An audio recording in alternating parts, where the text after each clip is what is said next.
കർത്താവിന് മഹത്വം. എല്ലാ സഹോദരങ്ങൾക്കും വേഗം വരുന്ന യേശുക്രിസ്തുവിൻ്റെ അനുഗ്രഹീത നാമത്തിൽ ക്രിസ്തീയ വന്ദനത്തെ അറിയിക്കുന്ന ഓരോ ദിവസവും ജയത്തോടെ നമ്മെ നടത്തുന്ന ദൈവത്തിന് നന്ദി നിറഞ്ഞ ഹൃദയത്തോടെ സ്തോത്രം ചെയ്യാം. വരുവിൻ, വണങ്ങി നമസ്കരിക്കുക, നമ്മെ നിർമ്മിച്ച യഹോവയുടെ മുമ്പിൽ മുട്ടുകുത്തുക. സ്തോത്രത്തോടെ അവിടുത്തെ സന്നിധിയിൽ ചെല്ലുവാൻ, സങ്കീർത്തനങ്ങളുടെ ഘോഷിക്കാൻ യഹോവയായ ദൈവം നമ്മയെല്ലാം ഇടയാക്കട്ടെ എന്ന് പ്രാർത്ഥിക്കും. ദൈവം നമുക്ക് ഉദാഹരണങ്ങളുടെ ദൈവമാണ്. ദൈവം നമ്മെ സഹായിക്കുന്ന ദൈവമാണ്. ദൈവം നമ്മെ ശക്തീകരിക്കുന്ന ദൈവമാണ്. അവിടുത്തെ നീതിയുള്ള വലങ്കൈ കൊണ്ട് നമ്മെ താങ്ങുന്ന ദൈവമാണ്. എതിർത്ത് നിൽക്കുന്നവർ അനേകരായിരിക്കെ ആരും നമ്മോട് അടുത്ത് വരാതെ വണ്ണം നമുക്ക് ചുറ്റും തീ കൊണ്ട് മതിലാക്കി സൂക്ഷിക്കുന്ന ദൈവത്തിന് നന്ദി നിറഞ്ഞ ഹൃദയത്തോടെ സ്തോത്രം ചെയ്യാം. എൻ്റെ ദൈവത്താൽ നമ്മൾ വീര്യം പ്രവർത്തിക്കും. അവിടുന്ന് തന്നെ നമ്മുടെ വൈരികളെ മതിച്ചു കളയും. ഒരു കറ്റ മെതിക്കുന്നത് പോലെ സകല ദുഷ്ടശക്തികളെയും മെതിക്കാൻ ദൈവം നമുക്ക് അധികാരം നൽകിയിട്ടുണ്ട്. പാമ്പുകളെയും തേളുകളെയും ശത്രുവിൻ്റെ സകല ബലത്തെയും നീ ചവിട്ടും. അടുത്ത് നോക്കൂ, സിംഹത്തിന്മേലും അണനുമേലും നീ ചവിട്ടും. ബാലസിംഹത്തെയും പെരുമ്പാമ്പിനെയും നീ മെതിക്കും. Praise the Lord. കടിച്ചു കയറുവാൻ നിൽക്കുന്ന, ചാടി വീഴുവാൻ നിൽക്കുന്ന, വിഴുങ്ങുവാൻ നിൽക്കുന്ന ശക്തികളെ കീഴാക്കി മെതിച്ചു കളയുന്ന ഒരാത്മിക അധികാരം തൻ്റെ ജനത്തിനുണ്ടെന്ന് എത്ര പേർ മനസ്സിലാക്കും? പലപ്പോഴും ഭയപ്പെട്ട പിന്മാറി ധൈര്യം ചോർന്നു പോകുന്നത് എന്നെക്കൊണ്ട് പറ്റില്ല എന്ന് ചിന്തിക്കുമ്പോൾ അവിടെയും ദൈവത്തിൻ്റെ കരത്തിൻ്റെ വല്ലഭത്വം നമ്മൾക്ക് വേണ്ടി വെളിപ്പെടുത്തി പരിശുദ്ധാത്മാവ് നമ്മെ ആദരിക്കും എന്നുള്ളതിന് സംശയമില്ല. എൻ്റെ നീതിമാൻ വിശ്വാസത്താൽ ജീവിക്കുമെന്ന് ഇന്നും പ്രഖ്യാപനം ചെയ്യാൻ തയ്യാറാകുമെങ്കിൽ വിശ്വാസത്തിൻ്റെ നായകനും പൂർത്തി വരുത്തുന്നവനുമായവൻ നിങ്ങൾക്ക് വേണ്ടി ഇന്നും പ്രവർത്തിക്കുമെന്ന് വചനത്തിലൂടെ വിളിച്ചു പറയാൻ എനിക്ക് നിയോഗമുണ്ട്. വചനം പ്രിയരെ നിങ്ങളെ സൗഖ്യമാക്കുന്നതാണ്. ഏത് മുറിവാണെങ്കിലും, ഏത് രോഗമാണെങ്കിലും, മാനസികമാകട്ടെ ശാരീരികമാകട്ടെ, വചനത്തിൻ്റെ ശക്തിയാൽ ഇന്ന് പകൽ വിടുതൽ വ്യാപരിക്കും. വചനമയച്ച് അവനവരെ സൗഖ്യമാക്കി അവരുടെ കുഴികളിൽ നിന്നും വിടുവിച്ചു. അങ്ങനെയെങ്കിൽ അയച്ച കാര്യം സാധിപ്പിക്കുന്ന വചനമാണ്. വെറുതെ ഇത് മടങ്ങത്തില്ല കേട്ടോ. എവിടെ എന്ത് സാധിപ്പിക്കണമോ അത് സാധിപ്പിക്കുന്ന വചനത്തിൻ്റെ ശക്തിക്കായി നമുക്ക് ദൈവത്തിന് സ്തോത്രം ചെയ്യാം.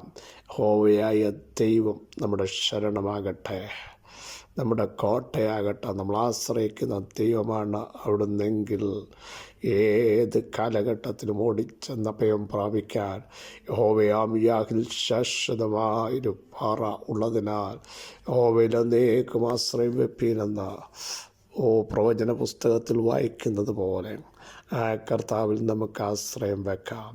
ലോകത്തിലെ ആശ്രയങ്ങളും ആശകളുമൊക്കെ അറ്റുപോകാത്തൊരു ബന്ധമാണ് നാമും നമ്മുടെ വാഴ്ത്തപ്പെട്ട കർത്താവുമായിട്ടുള്ളത്. യേശുവിൻ്റെ നാമത്തിൽ വിശ്വസിക്കുന്നവർ അത്ഭുതങ്ങൾ കാണും.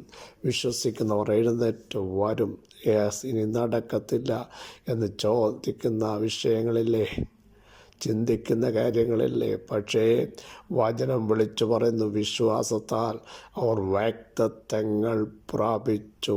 ആശയ്ക്ക് വിരോധമായി വാഗ്ദത്തം ചെയ്തവൻ അത് പൂർണ്ണമായി നൽകുവാൻ ശക്തനെന്ന് ഞാൻ ഉറച്ചിരിക്കുന്നു എന്ന് പ്രഖ്യാപിച്ച് അകത്തളങ്ങളിൽ വിശ്വാസം കത്തുമെങ്കിൽ അതിൻ്റെ റിസൾട്ടുകൾ നിങ്ങൾ വരുന്ന മണിക്കൂറുകൾക്കുള്ളിൽ തന്നെ അനുഭവിക്കുമെന്ന് പരിശുദ്ധാത്മാവ് ദൂത് പറഞ്ഞാൽ ആരേറ്റെടുക്കും? യേശുവിൻ്റെ നാമത്തിൽ അങ്ങനെ വിശ്വസിച്ചേറ്റെടുക്കുന്നവർക്ക് വേണ്ടി ഇന്നും അത്ഭുതകരമായ ചില ദൈവപ്രവൃത്തികൾ വന്നു കഴിഞ്ഞിരിക്കുന്നു. യേശുവിൻ്റെ നാമത്തിൽ മനുഷ്യമായി അതിന് പരിധികളുണ്ട്, സാധ്യതകളില്ല, അടഞ്ഞതാണ്. ആർക്കും ഒന്നും ചെയ്യാൻ പറ്റാത്തതാണ്, പരാജയപ്പെട്ടതാണ്. ഇല്ല, വിശ്വസിക്കുക. നിങ്ങൾക്ക് വേണ്ടി 4-ാം ദിവസവും 4-ാം യാമത്തിലും ഇറങ്ങി വന്ന് എനിക്ക് കഴിയുമെന്ന് പറയുന്ന ദൈവശബ്ദം നിങ്ങളെ ബലപ്പെടുത്തട്ടെ, ശക്തിയോടെ മുമ്പോട്ട് കൊണ്ടുവരട്ടെ. ആത്മാവിൽ നിങ്ങൾ സ്തോത്രം ചെയ്യാൻ തയ്യാറാകട്ടെ. കർത്താവിന് കഴിയുമെന്ന് നിങ്ങളുടെ അകത്തളങ്ങളിൽ പലതും നോക്കിയിട്ട് നിരാശയുടെ വാക്ക് പറഞ്ഞ് നിൽക്കുകയില്ല. എന്നാൽ ഇന്ന് പകൽ വിളിച്ചു പറ, കർത്താവിന് കഴിയും, കർത്താവിന് കഴിയും, കർത്താവിന് കഴിയും. അവിടത്തേക്ക് കഴിയാത്ത ഒരു കാര്യവുമില്ലെന്ന് ശക്തമായി പ്രഖ്യാപനം ചെയ്യാൻ തൻ്റെ ജനം തയ്യാറാകട്ടെ. ആമോസ് 9-ാം അധ്യായം 12-ാം വാക്യം. വീണുപോയ ദാവീദിൻ കൂടാരത്തെ ഞാൻ അന്നാളിൽ നിവർത്തുകയും അതിൻ്റെ പിളർപ്പുകളെ അടയ്ക്കുകയും അതിൻ്റെ ഇടിവുകളെ തീർക്കുകയും അതിനെ പുരാതന കാലത്തിലെന്ന പോലെ പണിയുകയും ചെയ്യുമെന്ന് ഇതനുഷ്ഠിക്കുന്ന യഹോവയുടെ അരുളപ്പാട്. ദൈവത്തിൻ്റെ നാമം വിളിച്ചപേക്ഷിക്കുന്ന തൻ്റെ ജനം, ദൈവത്തെ അറിയുന്ന ജനം, അവരെ ഞാൻ അരിപ്പ കൊണ്ട് അരിക്കും. ദൈവം പറയുക. പക്ഷെ ഒന്നും നിലത്ത് വീഴത്തില്ല, ഒന്നും നഷ്ടപ്പെട്ടു പോകത്തില്ല. അവരെ ശുദ്ധീകരിച്ച് ശക്തരാക്കി ദൈവത്തിങ്കലേക്ക് കൊണ്ടുവന്ന ജീവനുള്ള ദൈവം അവരുടെ പിതാവാണെന്ന് അവരുടെ വായ് കൊണ്ട് പറയത്തക്ക രീതിയിൽ ദൈവം തൻ്റെ ജനത്തെ മടക്കി വരുത്തുമ്പോൾ, തൻ്റെ ജനത്തെ ദൈവം ശക്തീകരിക്കുമ്പോൾ സംഭവിക്കുന്ന കാര്യങ്ങളാണ്. വീണുപോയ ദാവീദിൻ്റെ കൂടാരത്തെ ഞാൻ നിവർത്തും. വീണുപോയതിനെ നിവർത്തുന്ന ദൈവം, കുനിഞ്ഞിരിക്കുന്നതിനെ നിവർത്തുന്ന ദൈവം, പ്രതീക്ഷ നഷ്ടപ്പെട്ട് നേരെ നിൽക്കാൻ പറ്റാത്തതിനെ നിവർത്തുന്ന ദൈവം. 18 സംവത്സരമായി കൂനയായ സ്ത്രീ പ്രതീക്ഷ നഷ്ടപ്പെട്ടു. പക്ഷേ കർത്താവ് പറയുക, ഇവളും അബ്രഹാമിൻ്റെ സന്തതിയാണ്. സാത്താൻ 18 സംവത്സരമായി ബന്ധിച്ച ഇവളെ ഞാൻ അഴിച്ചുവിടേണ്ടതല്ലയോ? അങ്ങനെ കുനിഞ്ഞിരുന്ന അവളെ കർത്താവ് നിവർത്തിയതുപോലെ വീണുപോയ, തളർന്നുപോയ, ക്ഷീണിച്ചുപോയ, എഴുന്നേൽക്കാൻ പറ്റാത്ത നിങ്ങളുടെ വിഷയങ്ങളെ തമ്പുരാൻ നിവർത്തും. അടുത്തത് പിളർപ്പുകളെ അടയ്ക്കും. വലിയ ഗ്യാപ്പ് വന്നിരിക്കുക. അത് വർഷങ്ങളുടെ ഗ്യാപ്പുണ്ട്, മാസങ്ങളുടെ ഗ്യാപ്പുണ്ട്, കമ്മ്യൂണിക്കേഷൻ ഗ്യാപ്പുണ്ട്. ഏതൊക്കെ ഗ്യാപ്പ് വന്നിട്ടുണ്ടോ അതിനെയൊക്കെ ദൈവം അടയ്ക്കാൻ പോകുക. ഹല്ലേലൂയ. ചിതറിപ്പോയി അകലം വിട്ട് നിൽക്കുന്ന ചിലതിനെ പരിശുദ്ധാത്മാവ് ശേഖരിക്കാൻ പോകുക, യോജിപ്പിക്കാൻ പോകുക. യോജിക്കത്തില്ലെന്നും അടുത്ത് വരത്തില്ലെന്നും ചേഞ്ച് വരത്തില്ലെന്നും ആര് പറഞ്ഞാലും അംഗീകരിക്കത്തില്ലെന്നും പറയുന്ന ചില വിഷയത്തിൻ്റെ പിളർപ്പുകളെ ദൈവം അടച്ച് പരിശുദ്ധാത്മാവ് അതിനെ യോജിപ്പിക്കുമെന്ന് വിശ്വസിക്കുന്നവർ സ്തോത്രം ചെയ്യൂ. നിങ്ങൾ ആശയ്ക്ക് വിരോധമായി ആശയോടെ വിശ്വസിക്കാൻ തയ്യാറാകും. അടുത്തത് ഇടിവുകളെ തീർക്കുന്നു. ഇടിഞ്ഞു കിടക്കുന്നതിനെ പണിഞ്ഞ് ശക്തീകരിക്കാൻ. ഇനി പണി നടക്കത്തില്ല, ഇനിയും പൂർത്തീകരണത്തിന് സാധ്യതയില്ല, അത് നിലം വരെ ഇടിഞ്ഞു കിടക്കുകയാണ്. പക്ഷേ സ്വർഗത്തിലെ ദൈവം ഞങ്ങൾക്ക് കാര്യങ്ങളെ സാധിപ്പിക്കും. അവൻ്റെ ദാസന്മാരായ ഞങ്ങൾ എഴുന്നേൽക്കും, ഞങ്ങൾ പണിയും, ഞങ്ങൾ മൂവ് ചെയ്യും. ഒരു ശക്തിക്കും തൊടാൻ പറ്റില്ലെന്ന് ആത്മശക്തിയോടെ ഞാൻ ദൂത് വിളിച്ചു പറയുമ്പോൾ ചില ഇടിവുകളെ നന്നാക്കാൻ നെഹമ്യാവിനെ ഉപയോഗിച്ചതുപോലെ കരയുവാനും പ്രാർത്ഥിക്കാനും ആരാധിക്കാനും ഉപവസിക്കാനും തയ്യാറാകുന്ന തൻ്റെ ജനത്തോട് വിളിച്ചു പറയുന്നു. ഇടിഞ്ഞു കിടക്കുന്ന പ്രാർത്ഥനയെ, ഇടിഞ്ഞു കിടക്കുന്ന ആരാധനയെ, ഇടിഞ്ഞു കിടക്കുന്ന ആത്മീയതയെ, ഇടിഞ്ഞു കിടക്കുന്ന വചനധ്യാനത്തെ, ഇടിഞ്ഞു കിടക്കുന്ന നിങ്ങളുടെ കുടുംബജീവിതത്തെ, തലമുറയുടെ വിഷയത്തെ ഇന്ന് രാത്രി പകൽ ദൂത് പറഞ്ഞുകൊണ്ടിരിക്കുമ്പോൾ പരിശുദ്ധാത്മാവ് ഇടിവുകളെ തീർക്കുന്നു യേശുവിൻ്റെ നാമത്തിൽ. ഹല്ലേലൂയ. എന്നിട്ട് നോക്കൂ, പുരാതന കാലത്ത് പെർഫെക്റ്റായി നിന്ന ദിവസങ്ങൾ, മാസങ്ങളിലെ അതുപോലെ ദൈവം തൻ്റെ ജനത്തെ പണ്ടത്തെ പോലെ ഒരാത്മികാഭിവൃദ്ധിയും അതിൻ്റെ വിടുതലുകളും ദൈവമഹത്വവും ദൈവം ചെയ്യാൻ പോകുക. ഇതാകുന്നു അതിനെ അനുഷ്ഠിക്കുന്ന യഹോവ. പ്രൈസ്.